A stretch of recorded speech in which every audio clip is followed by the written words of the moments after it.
All right, my friends, welcome to episode 423 of Prof and Dev Play Games.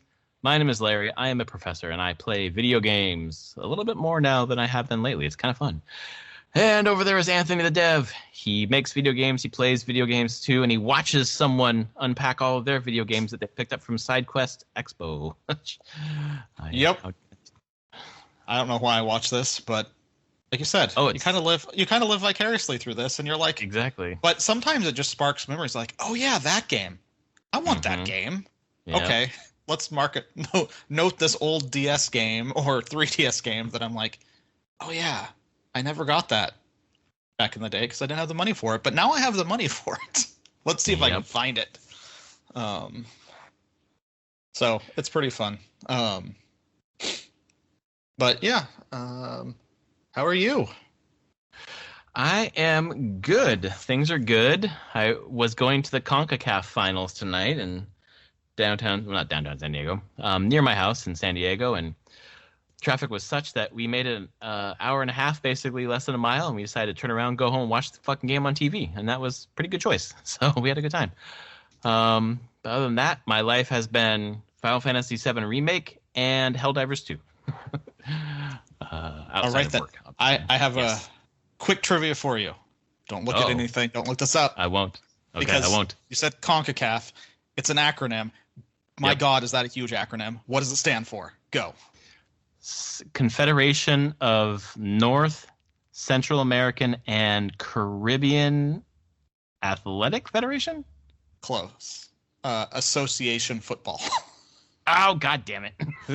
I see you posted the thing and as a big, and I'm like, wait, that's an acronym. Why the hell is an acronym that long? Like, what is going on? CONCACAF. Association I had to look it up. I was like, why is it that long? Like, what have they done? What forces have joined together? This is awful. Someone needs to tell them how they should do it, the acronyms, and if they could. Yeah. My friend Jason he's still way into football, soccer. But I would watch with him, and he would talk about the CONCACAF. I was like, the what? Yeah. But now the women are doing. I like women's soccer. I really don't like men's soccer. So it's now I'm more conversant in what CONCACAF means, even though I didn't nail it exactly. You came closer than I easily would. I'd be like, what? So this week sucks that you didn't make it, but I'm glad you made it back home. We were just sitting there, we're like, we should just have fucking stayed home and watched this. I mean, the tickets were cheap. Tickets were $20, so we're like, we just ate $60, like whatever. It was nice to support the team. But then once the Americans were in the final, tickets went fucking bonkers. So really, we could have sold them and stayed home instead of not sell them and stay home anyway. So that sucked, but it is what it is. Oh, crazy. Yeah. All right. This week we are digging into the Xbox partner preview, and then we're going to talk more Final Fantasy VII Remake and Rebirth, and spoilers for those. So if you haven't played Rebirth, we're going to get into spoilers there. Yeah. Because if you played the original game, I mean, you know most of the story, I suppose, but there's some differences, of course. And I'm heartbroken. Again, spoilers. We're going spoilers here. This is spoilers for Remake. I'm fucking heartbroken because I just got to the part where Biggs and Jesse are dead. And I'm not okay with that. I'm not okay. That's not okay. And I will say that part hit so much harder in Remake because they've spent so much time within such increased characterizations of Biggs and Jesse. You're just like, yep, no. And I think when I was playing, I was hoping. I'm like, nah, they're gonna change it. There's been so much time. It could change. It's not foretold that they're gonna die this time. Never mind. Okay. Well, it's interesting too because like when Cloud comes up the stairs and sees Jesse and he kind of moves towards her, then the whispers are there. Yeah. And like the Guardians of Fate kind of thing, and it's like, all right, okay, fuck. Yeah. It was heartbreaking, man. It was a little bit melodramatic, but especially with Biggs, but it just hit really hard. So I was just like, Final oh Fantasy no. being melodramatic? Never. Yes, exactly. Exactly. But I was like, oh no. If they do this with, oh no. I know they do this with someone else. Oh no. I can see why people were so affected by that. And yeah, in that other one, they don't do any really melodramaticness with it. Yeah. It just happens. There's not really a whole lot of. We'll see what they do in Rebirth with how all this plays out. But yeah, in the original game, it is very sudden, and you're not given a whole lot of time to just process it. Like, Yeah, I spent a lot of this week listening to retellings of the Final Fantasy VII story. I've been listening to a couple different versions, a couple different times, and I feel like it's permeating now. Yeah. And honestly, I felt this for a while now, but spoilers help me experience the story better because it's less steeped in like the twists and turns, and like I know what's coming, so I can kind of, I don't know, appreciate what's being told to me more and understand how it connects to things. Especially this story is fucking wild and goes all over the place. Like to have that schema is helpful for me. Sure, I can understand that. And we'll get to that. But yeah, whoops, we're starting. Microsoft had a Xbox partner preview this week, and they showed off 1, 2, 3, 4, 5, 10, 14 things from that. You did not. You got to hear about it by other people talking about it. I watched parts of it, and bid on a bunch of the stuff for my fantasy critic. So there you go. Well, you picked them all up unopposed because I did not pay. It's like that first week where they had, or the first time where they had the 4 games with the developer _direct, where you weren't paying attention. I picked up those games. This time it was the opposite. I was not paying attention. They did start off one. There's Unknown 9 Awakening. I hadn't heard of this one before. I think it might have been. It looks Assassin's Creedy. It does. Does the main character look familiar at all? So she did. Cause I'm watching. As we started, I just put it on the background. She looked like. I'm gonna look at it again. Oh, what the fuck? Yeah, she does look very familiar. Hold on a second. Who the fuck is that? That is a person I know. That is an actress I know. It is an actress you know. Okay, let me pause it on her face. You 100% I know this person know this very well. This actress, and you know you have watched the thing that they've been in. I have.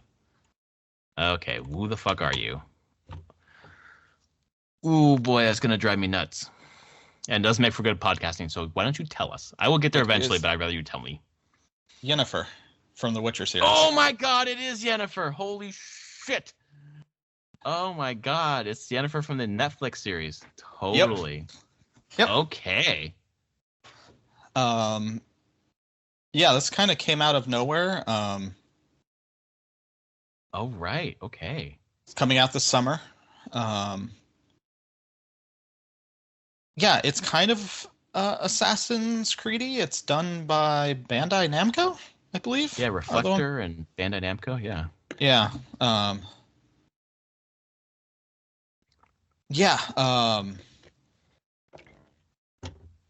It looked pretty cool as that kind of open. It definitely inspired kind of by Assassin's Creed, but kind of their own take on it. The combat looks very different. Yeah. So I'm like I'm here. Time freezing and stuff. Yeah. Yeah. Time freezing, and it was like you can control other people, I believe is the thing in here. I think that's this. Like there's parts of the trailer I think they show these powers, like should they pause other people and you can then control what they're doing and like change what they're doing. Yeah, PsyOps and Assassin's Creed. That's the mix. That looks really cool. I am very, very curious about it and figured why not pick it up. Blocks bullets. Temporarily hops into enemies' bodies to set up Rube Goldberg combos for gunshots and melee attacks to take out groups. Could be really neat.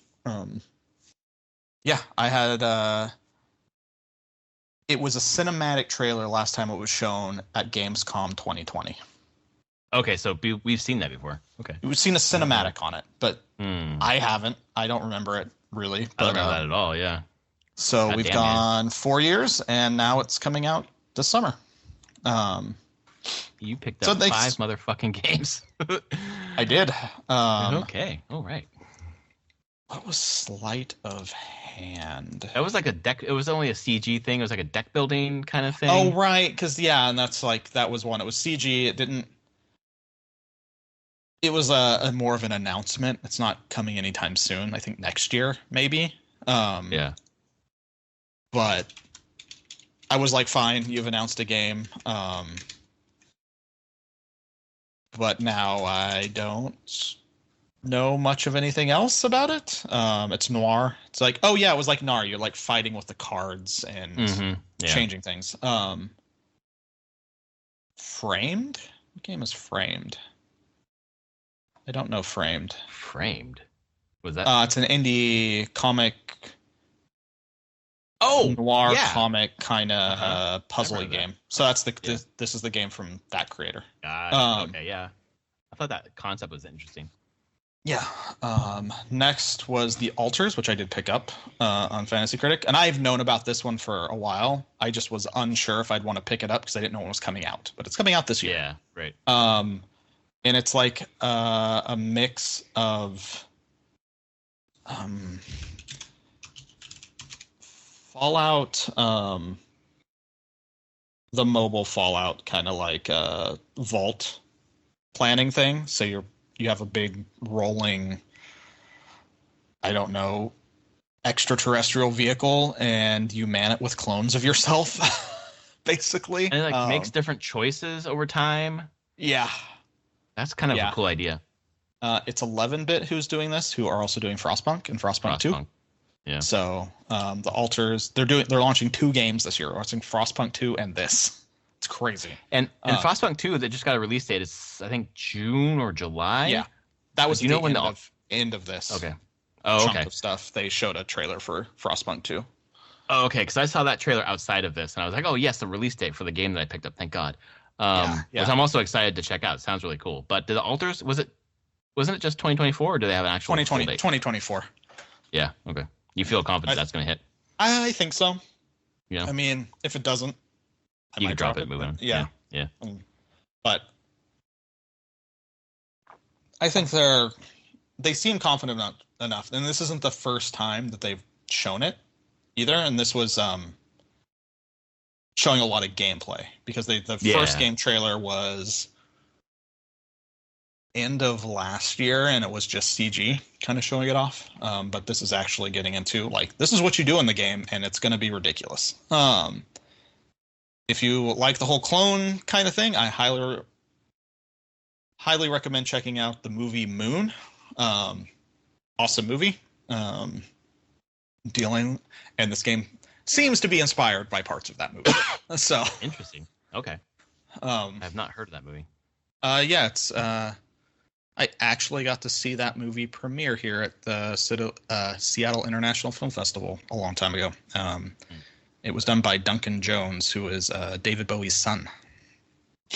Oh, wow. He's the director who then went on to direct the Warcraft movie, and that didn't work out so well. Yeah. But Moon was kind of like an indie darling kind of thing. Kind of a powerhouse for the main actor. Because it was basically him in like every scene, and sometimes just him most of the time. So it was just like one person. Who was it? Sam Rockwell was the actor. But what else was coming out of here? Creatures of Ava? Don't remember that. Might skip that one. Yeah, it's like the Pokemon like. It's Pokemon. Right. And... Yeah, I just kind of was like, yeah, sure, Pokemon thing. That's this year, but they don't battle. They like you're Yeah. saving them or something like that. Sure. We had Roblox Griefil cross Chucky. Skipped. Didn't care. That I'm surprised. Roblox is a kids game, right? Yeah, theoretically. I mean, it's a game you can make games in, so Oh, I see. So it could be a lot of other stuff too. yes. Yeah, got it. Um, I'm very happy that neither of my kids ever got into Roblox, so I never That's ever why you're had to about to cross say that bridge. Chucky. Yeah, exactly. Yeah, nope. Some parents have lost lots of money to their kids getting involved in Yeah. Roblox. Um, and then we got the Sinking City 2. 2. Mm-hmm. Do you remember the Sinking City? I don't think I I played do. that. I remember people talking about it. I never played it, but I've heard good things about the Sinking City. I just don't remember.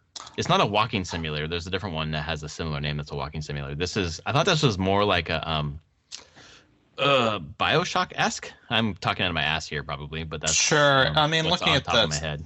Sinking City 2, I mean, yeah, third-person shooter, but it's Lovecraftian horror, Cthulhu Okay. type stuff. It actually it is. Like in the trailer, they showed like shots of Arkham, which Arkham is Massachusetts is like the main setting for most of the Lovecraftian type horror. So there was no release date. It looked kind of cool. I don't think I could actually play it because I'd be too jumpy, but I would really love to see a good Lovecraftian game. There's been a few attempts at it, but none of them have been particularly great over the years. So it'd be cool to see if something actually like landed that. Cosmic horror, insanity crap. Then we got Final Fantasy XIV. It is coming to the Xbox finally. I think the beta. There's like a month free trial or something. Oh, yeah. Is it a beta? It's kind of a beta. I think it's just a free trial. Just like, hey, play it if you want, and we're also testing our servers and everything during it. It's interesting looking at it because I'm watching the preview right now, and it just ran through Final Fantasy XIV. I was like, wow, that looks rough graphically compared to like what we're looking at with 7 or 16. Which of course it is. It's a different kind of game. But I was like, it's also a game, from over 10 years old at this point. Yeah. And they've done what they can. Sorry. There's been graphical updates, some like lighting updates and stuff, but they can't do a ton. No. And I think in the next expansion, there's some more bigger graphical changes being added, especially to lighting. But it's never going to look as high fidelity as a modern game. But that's not really why people play MMOs. So yeah, exactly. Then we got Stalker, the original Stalker trilogy, coming out. Yeah, coming out that day, I think. That permeated my mind share. I thought it was dropped that day. Maybe it's this next week. It might have been.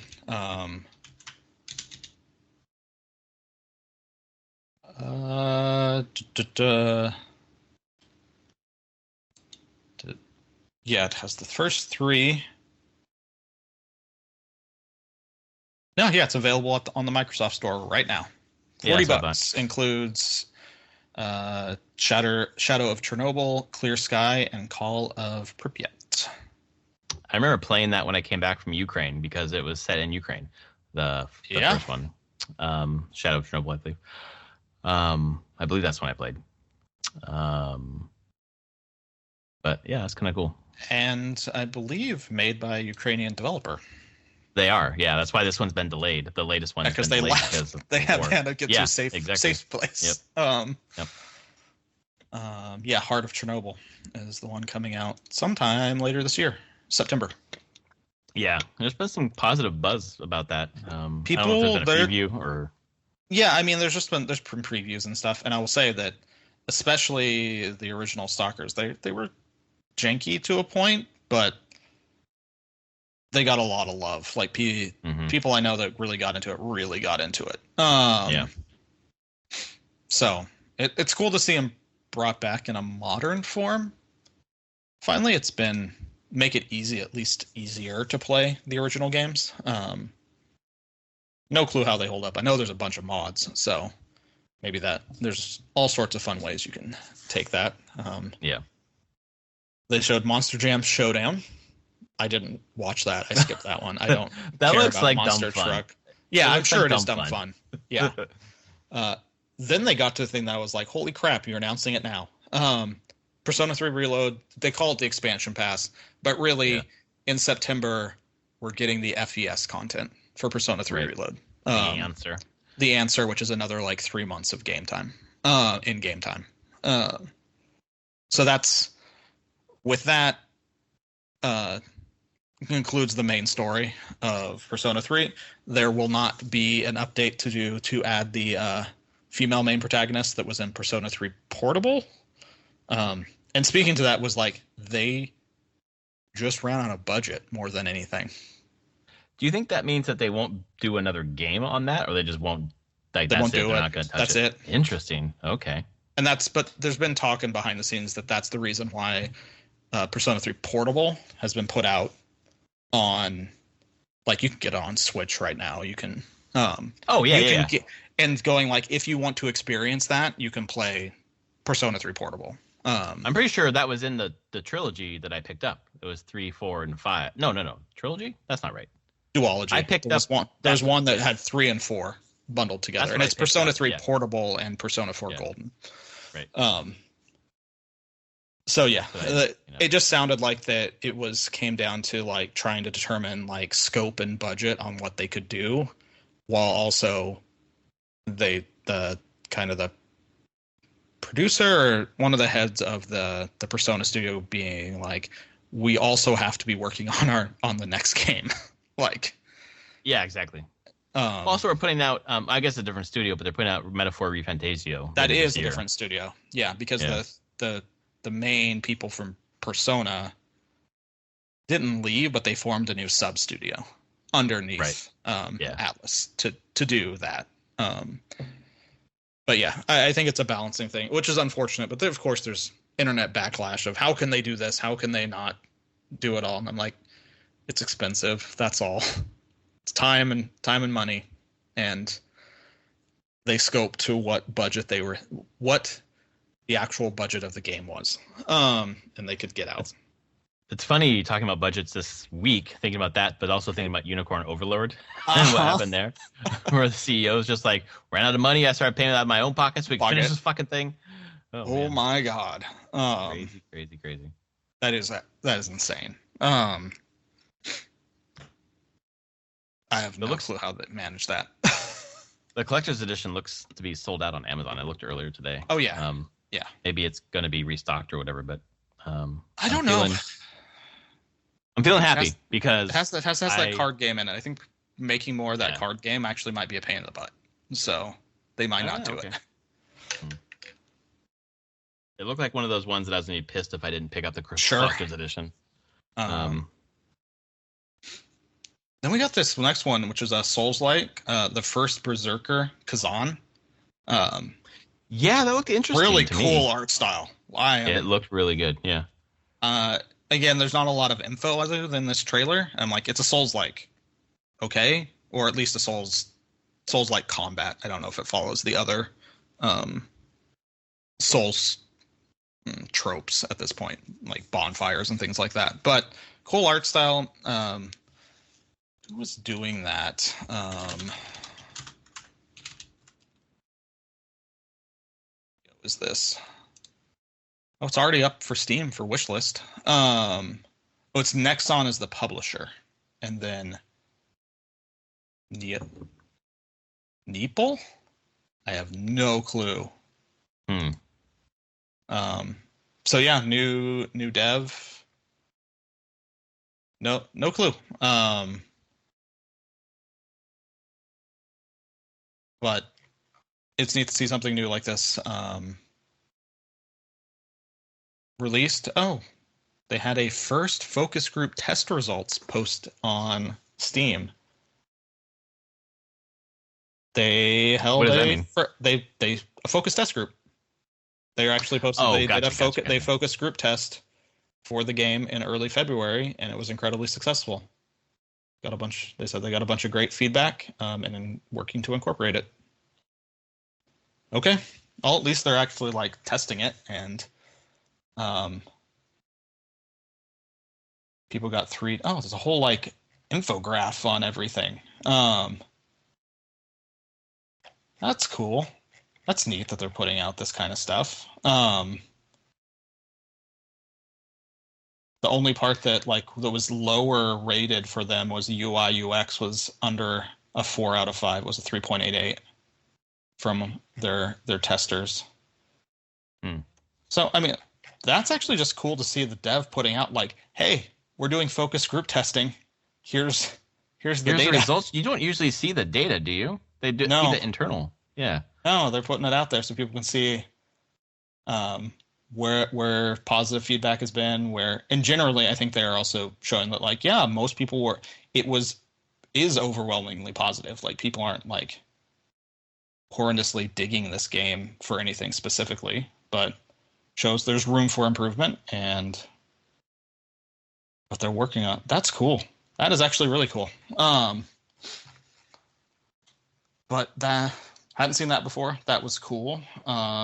We got some Tales of Kenzara Zhao again. I'm so interested to see how that one does. I know. Hold on a second, Anthony. Are you watching this DS Koopa stream? I had it in the background. I haven't looked at it. He just cut open a fucking game. Oh, he's cutting the game. What's he cutting? What the fuck? Why? It's like Trauma Center. It's like an Atlas game from the Wii. Oh, no. I know what he's doing. What is happening?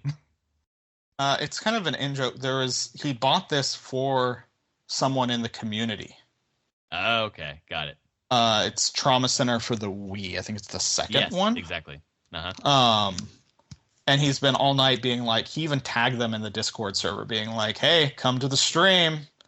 Come to the stream. Got your game. You got to be at the stream. And the person hasn't shown up to the stream. Got it. So he's just like... That was funny. Holy shit. Sorry to derail you. No problem. I thought, obviously the Xbox shit that's been going on this year about going to different multi-platform or whatever for some stuff has been a negative, but I feel like their two media events have been pretty good. This partner preview I thought was pretty good, based on the response to the games and also just the level of games that were there. New stuff that was interesting and a couple other things that have been known about for a while that are seeming to be pretty good. Yeah, and they ended with Kanitsugami, Path of the Gods, which we had seen before years ago.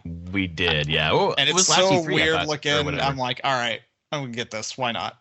I think it could be pretty fun. I don't even know completely what kind of game it is, but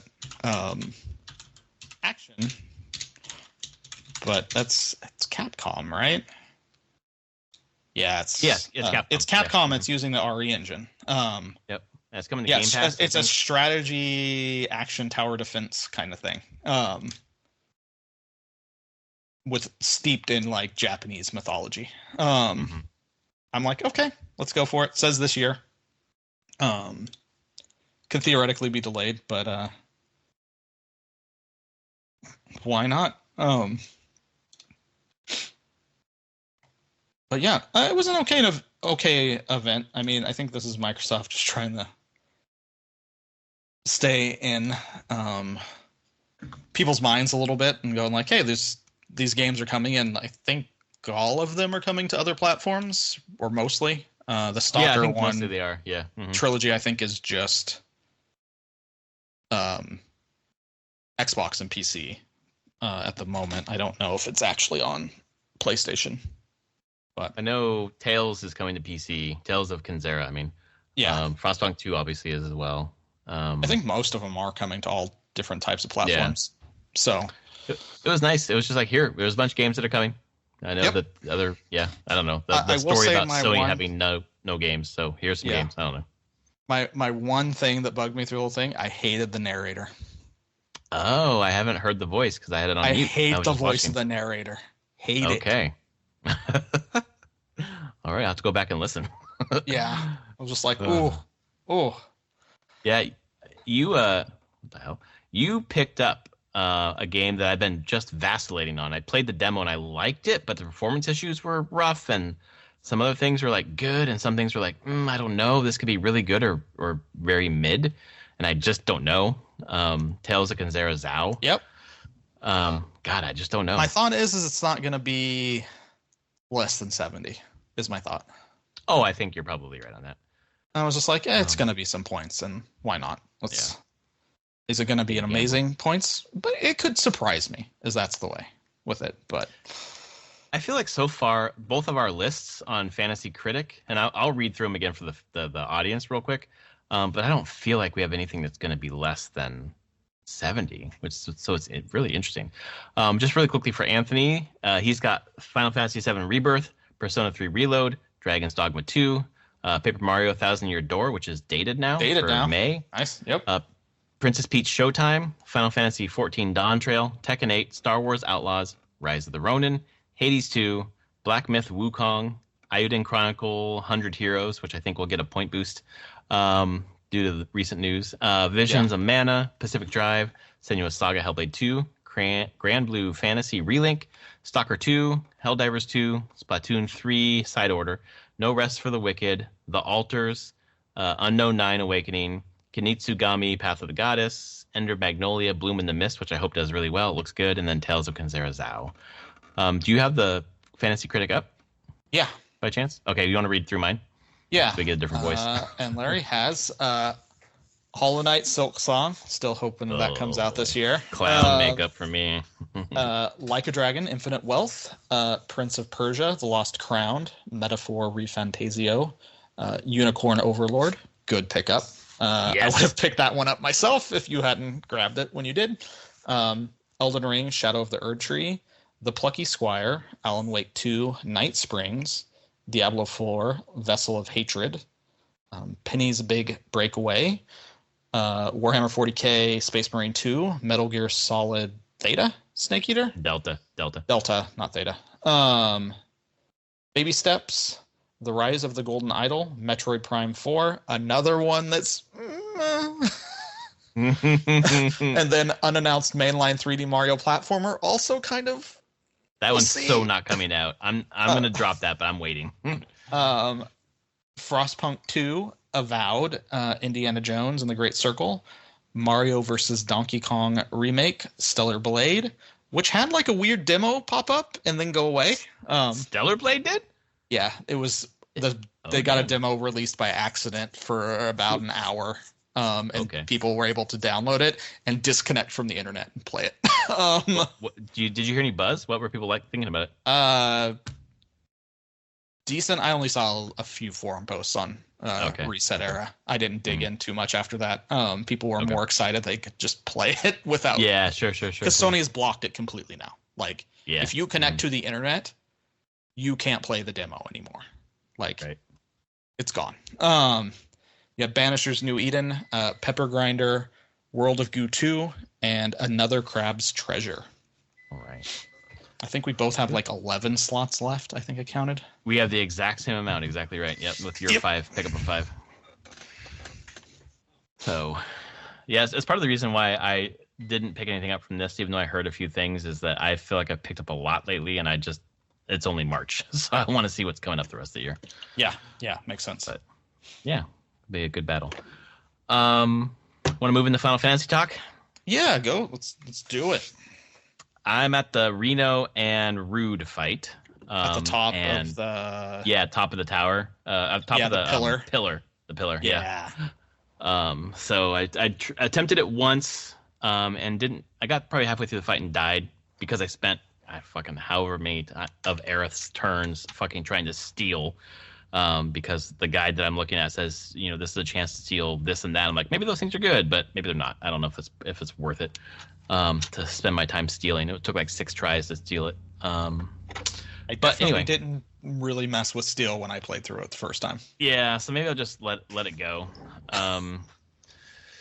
But yeah, I'm just climbing up the pillar and fucking Jesse and Biggs are dead. It's just like things are happening now, and I feel like the pacing of the game in the haunted train yard was kind of ground to a halt a little bit.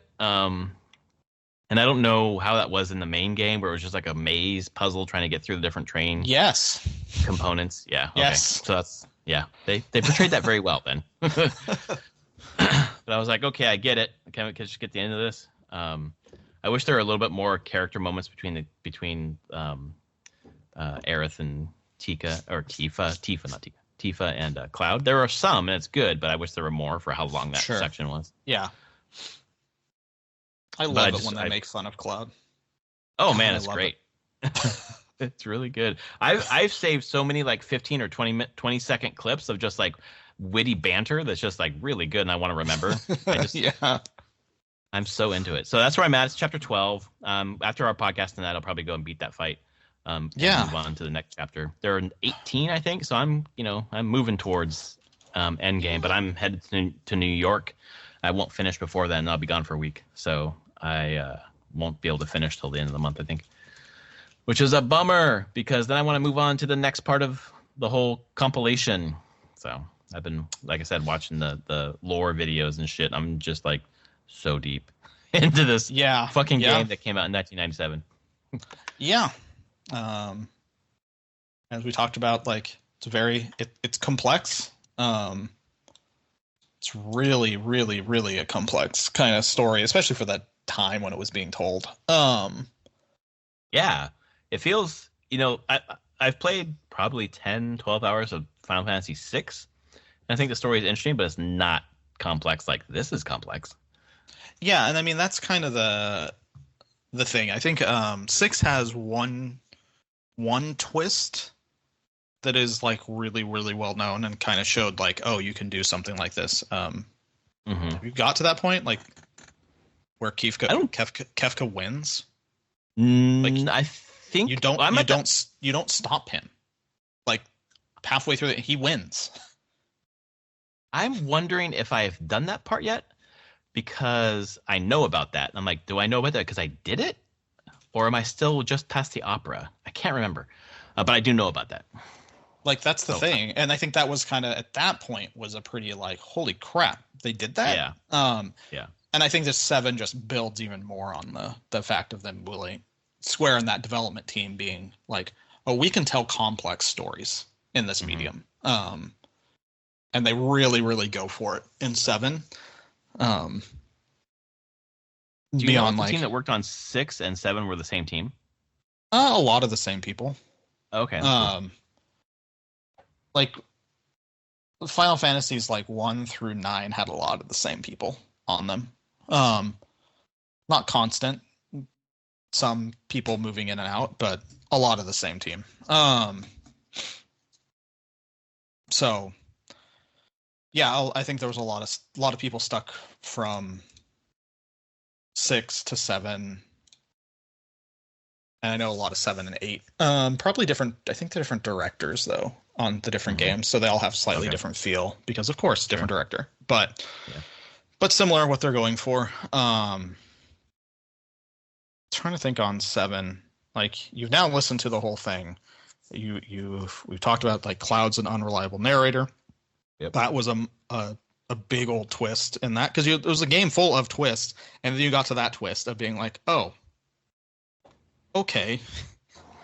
Well, that's cool. Then who the hell is Cloud? Yeah, exactly.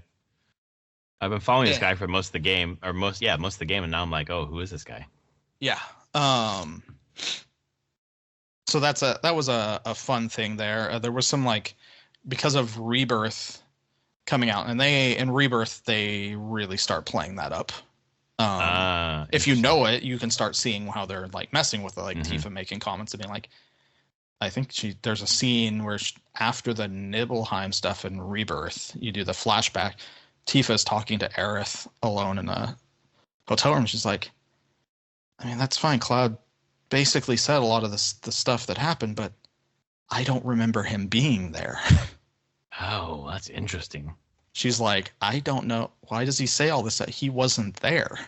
Yeah. Which you do know he was actually there, just not the person you thought he was at that point.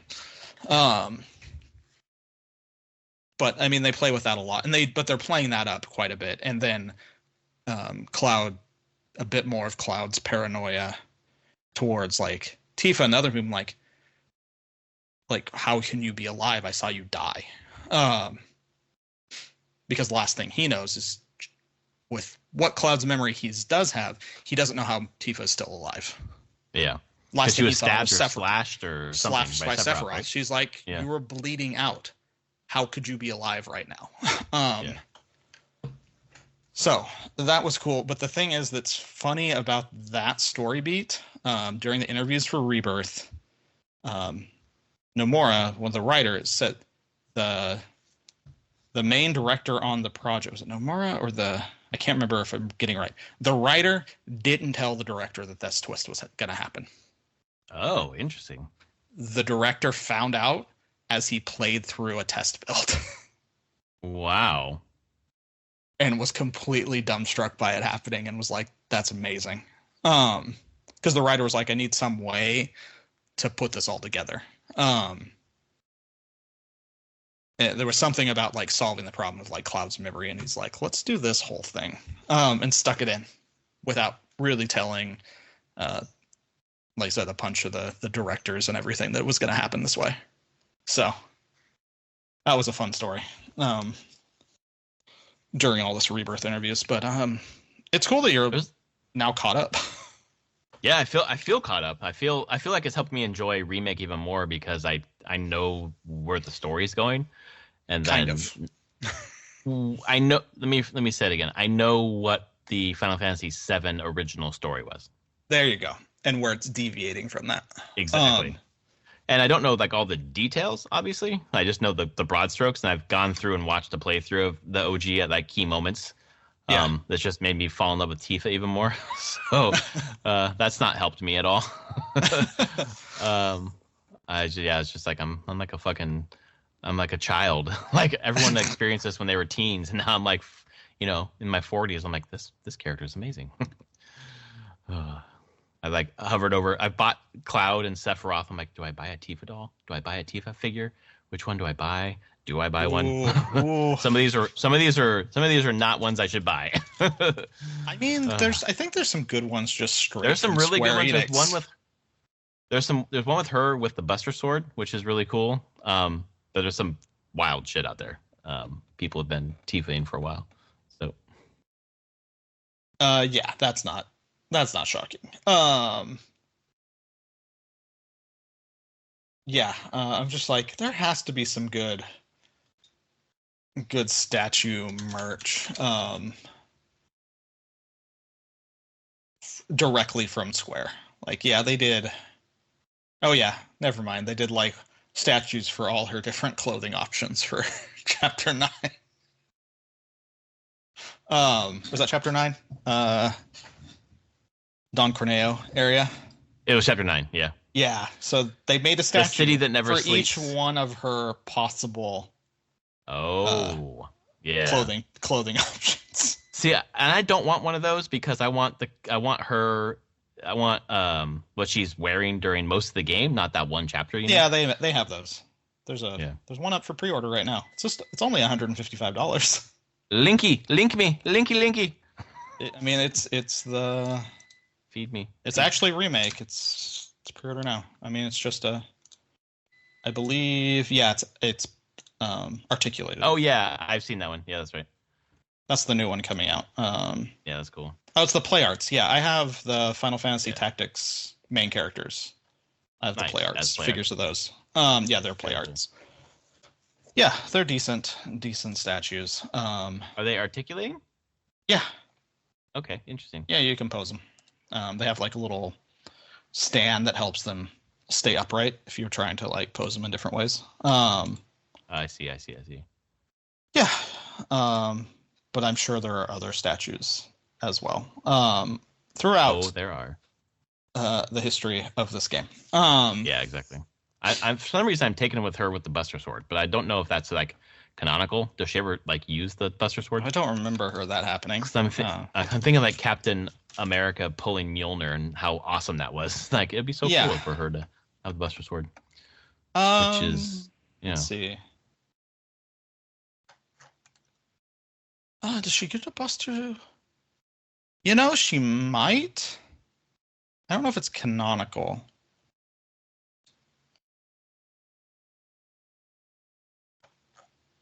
I don't. Hmm.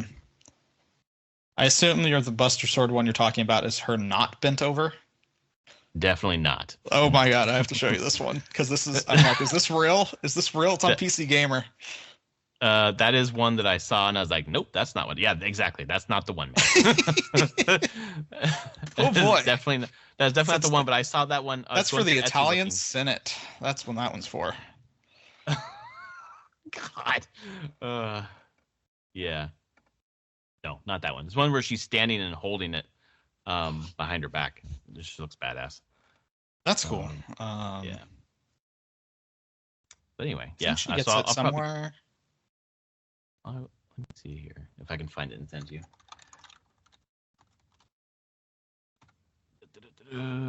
That's not it. No, it doesn't look like it's canonical. It's just something that people have always liked the thought of. Yeah, exactly. Like fan fiction, pretty much. Yeah. Yeah, there it is. Let me send this link to you. This is a 3D printer thing you do yourself, so it's not an actual thing you can buy. Yeah. But let me just this is what I'm talking about. Okay. Yeah. I don't like how Tifa's face looks in this one, but I like the idea of that. So. Yeah. Not canonical. No. But looks fucking cool. Yeah. So anyway, I am falling in love with these characters, absolutely. Yeah, and you're getting through Remake, and you're getting through the pretty, honestly, real heavy parts of Remake in that game. Yeah, man. Yeah. The end of Midgar's a lot. There's a lot that happens. And Remake also adjusts things slightly as well. I'm still trying to see how that's playing out in Rebirth. But for me, actually just got to chapter 9 in Rebirth. I think there's 14 chapters total. It only has 14. Interesting. Okay. Yeah, but these chapters, some of these are real long. I'm sure. Real long. Yeah. I was in chapter 8 for a long time. Holy crap, a long time. Because there's the open world areas. I don't know how many more of those there are. I thought I read somewhere that there was 5, but I could be wrong. There might only be 4. I feel like there'll be one more.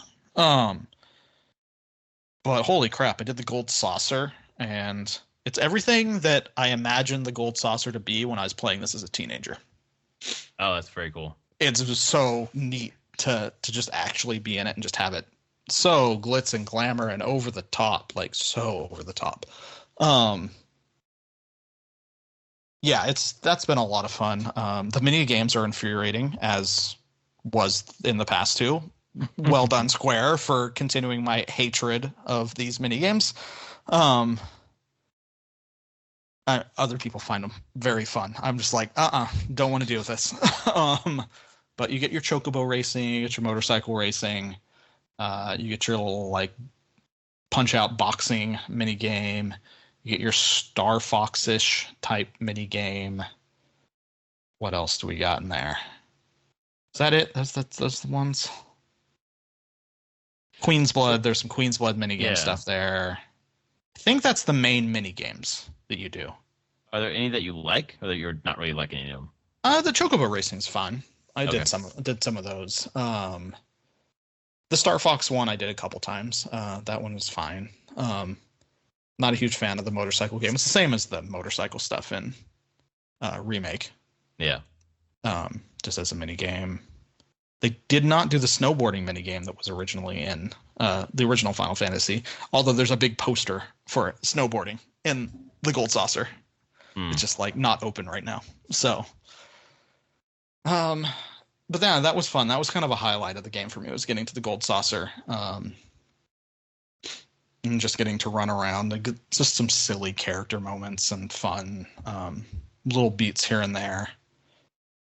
You'll enjoy it because you get to walk around with Tifa through the whole thing. Yeah, baby.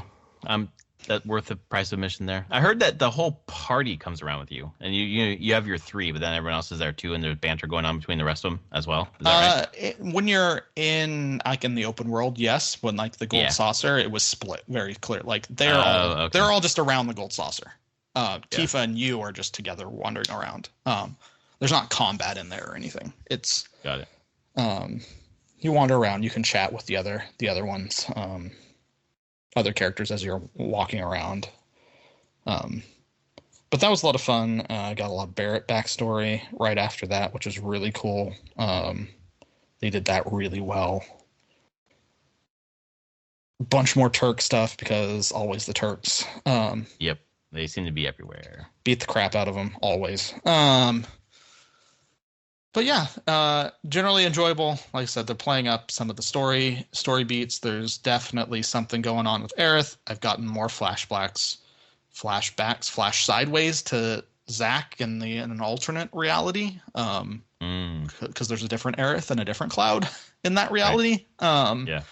And I'm still working through on like what the hell that is. Yeah, I'm curious how that's going to resolve. Because I'm pretty sure the Aerith in the main game that we're playing, Rebirth, is aware of that other reality.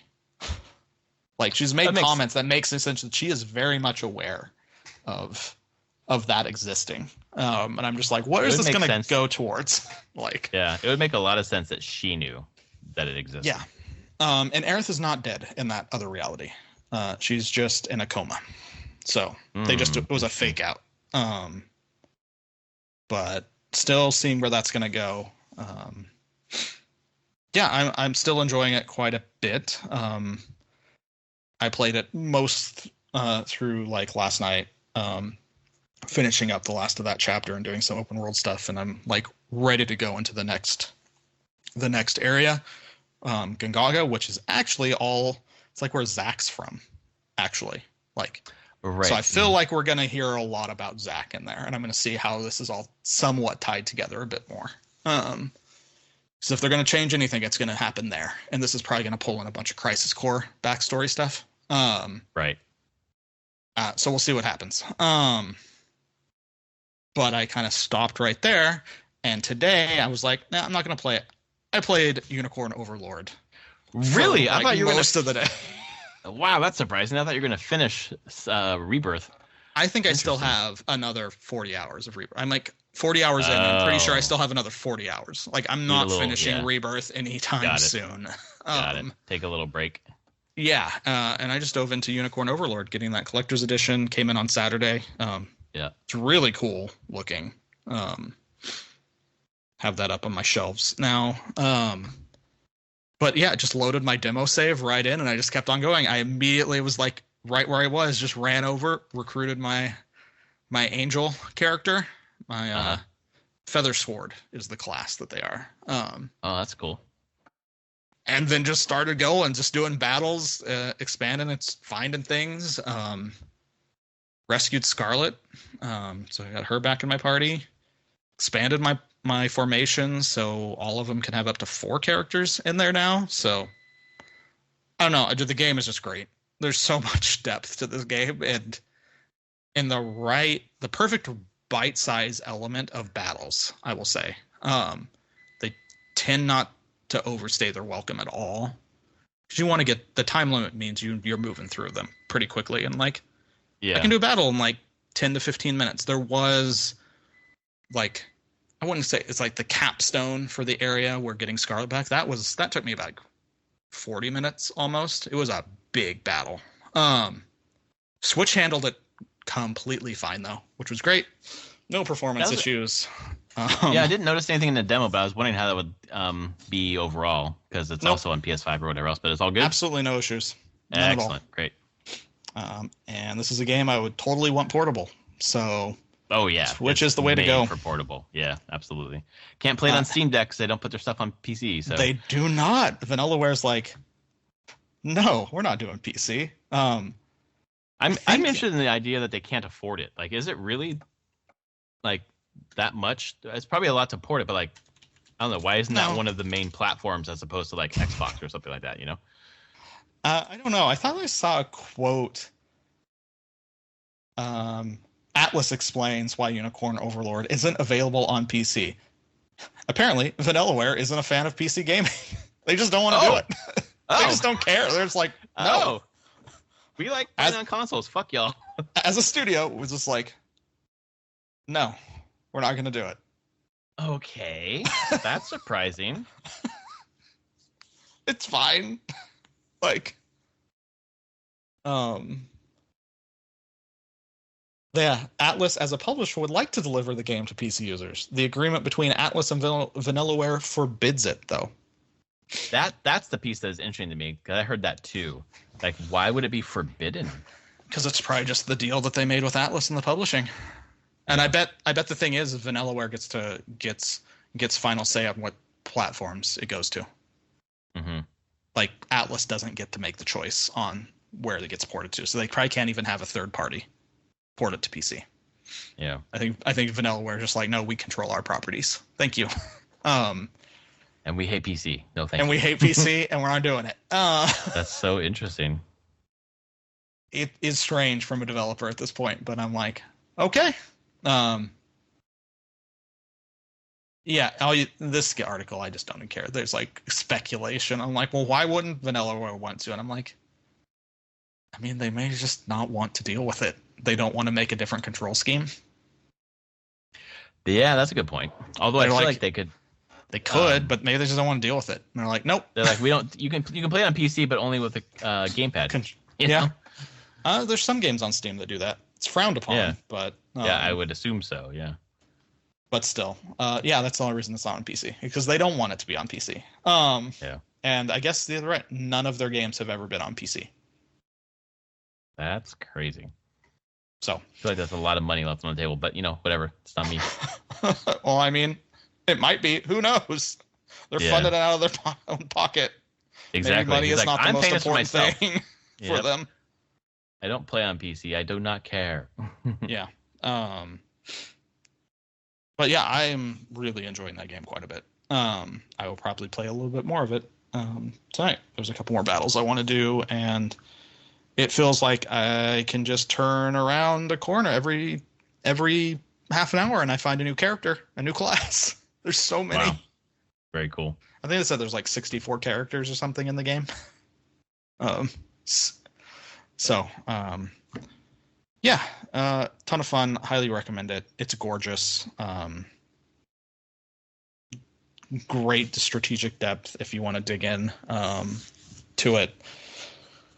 Yeah, I don't know. It's very menu driven, and it feels like if you're into that, this is certainly your game. There's there's a lot there that's fun. I love the idea. And I think this is what was in Final Fantasy 12 and maybe Ogre Battle too, but like you set up your condition, your logic ahead of time, then the battles just do.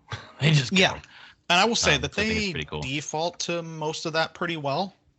Mm-hmm. Like I haven't had to go too crazy with it. There's just been a few things where I'm like, oh, they're using this ability. They're already using the ability, but I want to change the condition on it so that it always targets like the lowest HP person on the field. Or they will only use this if they're targeting scouts. If there's no scouts, they're just going to use their other attack instead because it's better. Yeah. Just a little tiny things, but generally it's set up pretty nice to begin with, especially as you just even learn new skills. They've done a good job of adding defaults overall. That makes sense. Yeah. So you really just have to worry about how you're positioning your units in your little formation more than anything, and not the actual like individual tactics unless you really want to dig down into it. Right. Which I will, I'm sure. It's a game that seems like it's made for that. Yeah, pretty much. My collector's edition came on Friday. I haven't touched it because I'm not gonna play it until I finish my Final Fantasy bender. But I'm happy to have it. But yeah, that's all I've been playing. Awesome. I've been playing a lot of Helldivers too. Yeah. Little more of it's almost neck and neck in terms of hours since I've started this path. But I started them both basically at the same time, beginning of February. But put 24 hours into Helldivers in the last month, basically.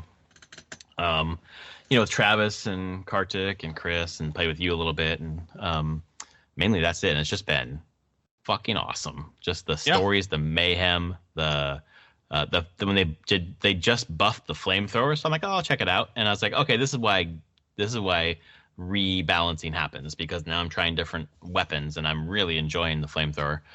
And just I tend to always end up with like the lowest accuracy on the team for the most part, and like the most kills, like by three or fourfold. Like I got the trophy popped 2 nights ago for killing 5,000 your 5,000th enemy, and I was like, oh, I got that trophy finally. And they're like, what trophy? I'm like, the one where you kill 5,000 enemies, and everyone's like, I don't have that. Oh shit! I'm just killing a lot more. They enemies. should kill more enemies then. Yes, exactly. They should get on it. What are they it's just doing? that flamethrower. They're very surgical. The flamethrower is just like spray and fucking burn. Everything is just burning. Enemy and friend alike. Doesn't matter. Exactly. Yes, Travis burned several times. Chris as well. It's just a lot of fun. Fuck that game. It just continues to be fun, and it's fun to, I'll play an hour of Remake, and then I see friends are online, so I'll jump into 1 or 2 matches of Helldivers, and it's perfect. 1 or 2, and then get out. It's wow, what a game. Yeah. So, I mean, it inspired me to get a fucking new controller because I was like, this D-pad, you having to use the D-pad a lot for stims or for grenades. I'm like, I wish these were on buttons, and I think I could remap at a system level, but I need the other buttons, so I end up getting the DualSense finally. Oh, it nice. Has some functionality with my headset, but also for that reason specifically, short trigger throws, and then the functionality of the back buttons. But those back buttons, there's like a paddle, but then they also have like this weird, I don't even know how to describe it, like a very narrow dome. And I was like, those, I would want to use those. I want to use the paddles, but I put the domes in just to try them out. And man, it makes the controller just fucking comfortable as hell because you have something like, I don't know, like sticking out to like rest your fingers on the back. It just feels really good, surprisingly. So yeah, I'm really happy with that. So I'm making an effort to sell or get rid of tech when I bring new tech in. So I gave a bunch of stuff away on Buy Nothing today, and my neighbors are happy with some stuff they've gotten, and I'm putting other stuff on eBay, getting rid of stuff. Probably waited too long to try to sell that 980 Ti. It's like not worth much now. Yeah, at this point, probably not. No, I looked up on eBay today. I was like, nah, that's not, no. There's a lot on there, and they're not selling, and it's around $100 or whatever. Yeah. So I made somebody in the neighborhood very happy. It went immediately. So sure. I mean, all good. I would say it would be like, might be even fine for playing something, but probably not even that anymore. But if you just need a GPU for an old machine, why not? Yep. Like, yeah. Play old games, whatever. Yeah. So yeah, very cool. And then my daughter and my wife are still playing Kirby and the Forgotten Lands and just loving. Nice. My daughter's obsessed with Kirby right now. Like she has been obsessed with Zelda. Like it's a new obsession. She's very much like me. Like whatever the new thing is, you just dive real deep into it. So that's cool. Yeah. Yep. Well, that's it. Anything else for the podcast tonight? No, I think I'm good. Awesome. All right. Well, thanks, everybody. This was episode 423 of Prof and Dev Play Games. If you like our podcast, please rate us on your podcast service of choice, and we'll be back next week. Later, everyone. See you, folks.